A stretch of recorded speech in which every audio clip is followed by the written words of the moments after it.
Isifiso nje enginaso ngo-2020 ukuthi abantu abake babe nokuthula komunye nomunye. Abantu bayekele ukukhulumana kabi. Abantu bayekele umona ngo-2020. Abantu bayekele ukuhlebana ngo-2020.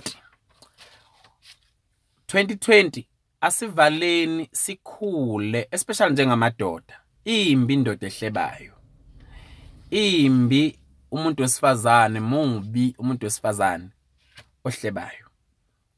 Ngo-2020 wonke umuntu akalwele ukusiza umakhelwane. Ngo-2020 lwela ukuthi ukhulume kahle ngomunye umuntu.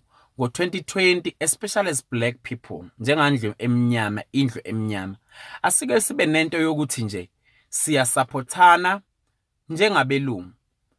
Singacindezelani njengabantu abamnyama. Singahlebani njengabantu abamnyama. Ake sithandane, sisupportane.